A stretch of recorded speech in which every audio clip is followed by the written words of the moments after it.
Support for WUWM podcasts comes from Potawatomi Casino Hotel Milwaukee, home to 24/7 excitement, dining, and an on-site hotel at 1721 West Canal Street. More information at potawatomi.com. Lake Effect brings you conversations about what's happening in Milwaukee and the people, places, and organizations that shape the community. This is Lake Effect Spotlight from WUWM, Milwaukee's NPR. Wisconsin's school safety tip line received nearly 7,000 tips last school year, mostly from students. Bullying was the most commonly reported issue to the Speak Up, Speak Out tip line, also referred to by its acronym, SUSO. But threats of school violence or concerns about self-harm are also reported to this line. It's run by Wisconsin's Department of Justice. To learn about how this works and when schools or parents become involved, WUWM education reporter Katherine Kokal is joined by the state's head of the Office of School Safety, Trish Kilpin. A note to our listeners, this conversation touches on school violence and mentions suicide. Let's start by talking about what the Speak Up, Speak Out hotline is and how it works. Here in Wisconsin, we're really proud to have a statewide tip line as a central place that any concerns about school-age youth can be reported. And when I talk about reporting, it's not about telling on kids or getting them in trouble.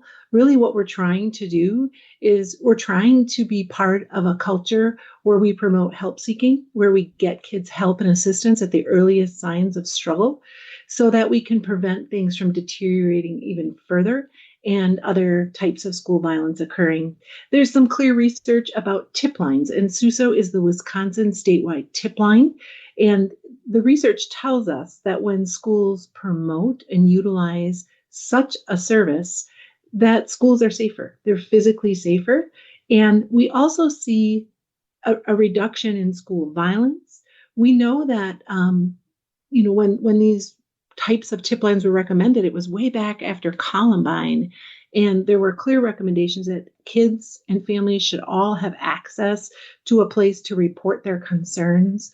We know that 81% of the time when a school shooting occurs, somebody knew about that person's plan to attack that school. And so we want bystanders, people who might have bits of information, to have a high degree of confidence that they can share that information and it will be followed up on.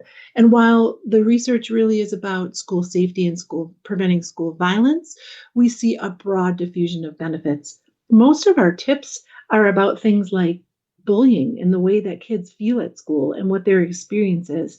And we're really proud to prioritize prevention of further problems by solving those problems early when it comes to bullying, cyberbullying, and experiences that kids have at school.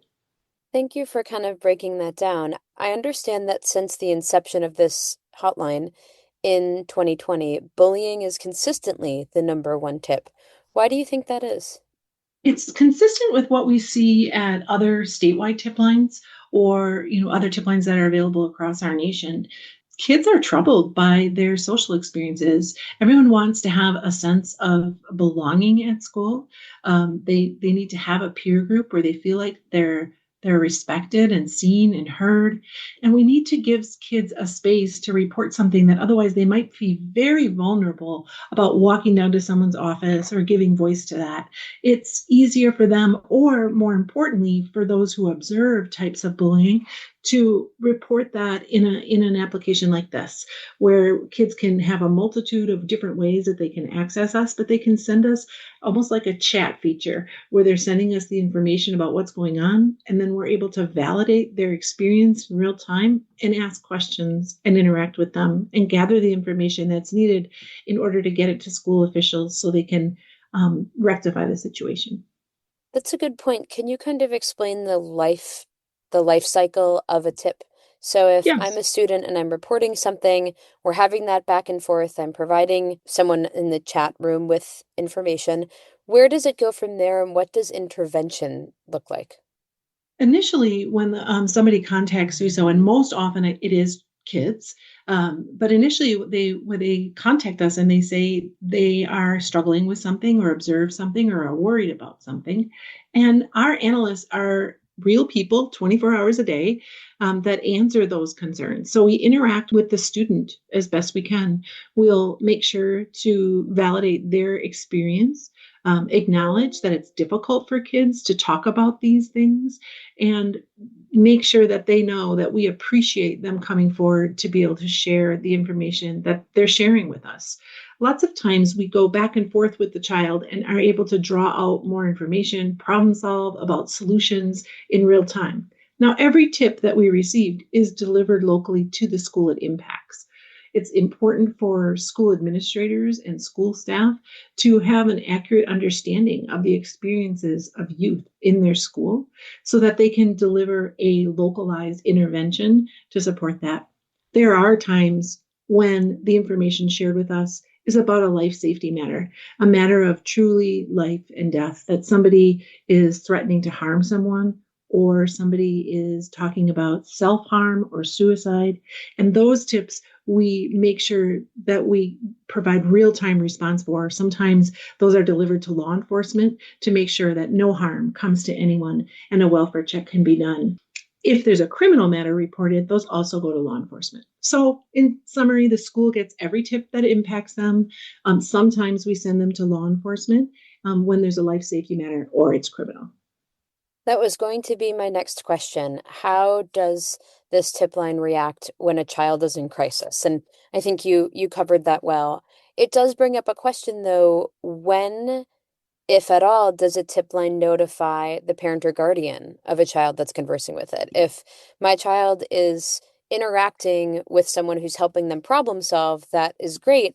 Some parents may want to know about that. Can you explain if there's any parental involvement in this? Absolutely.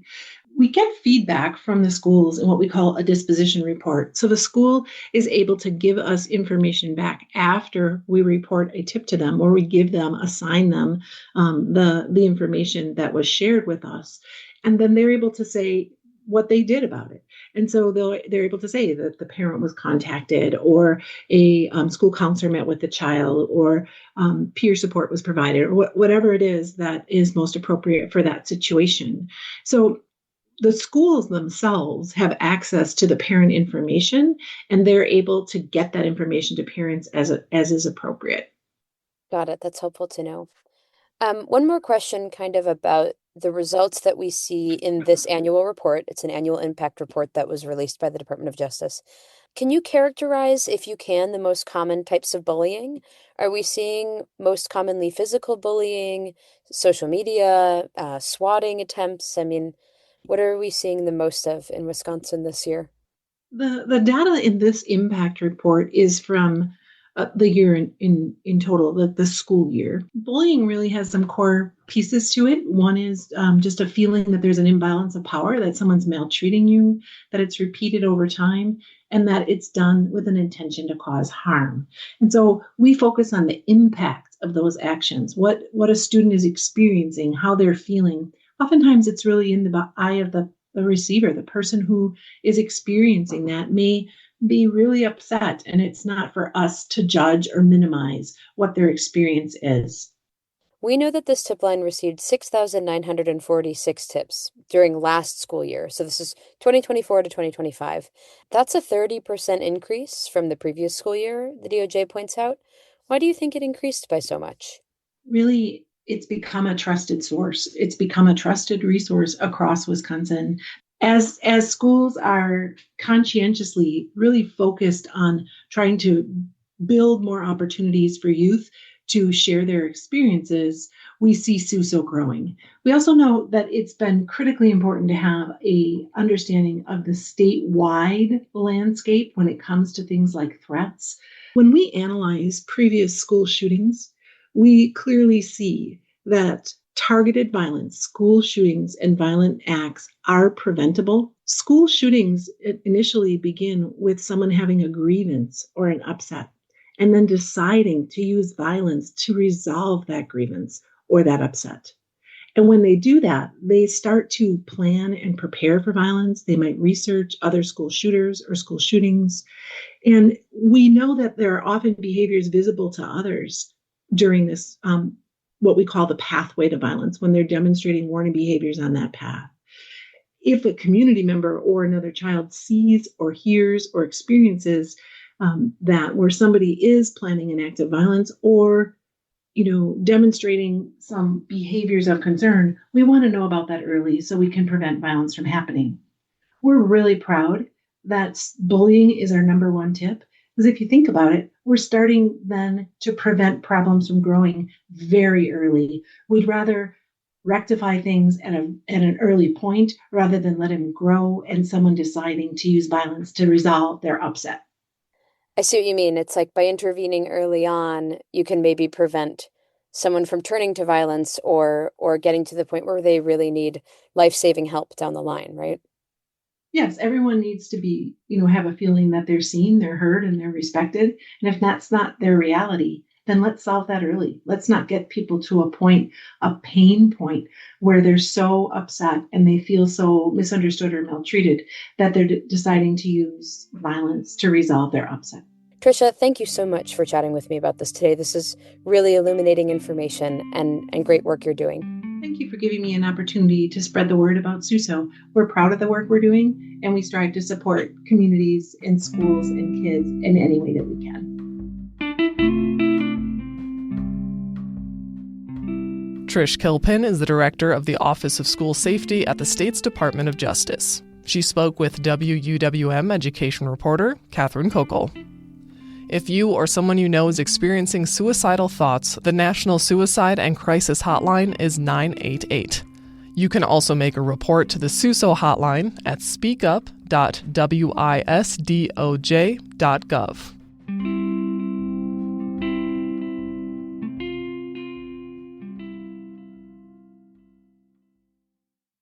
You can find more interviews like this one by visiting wuwm.com/lakeeffect.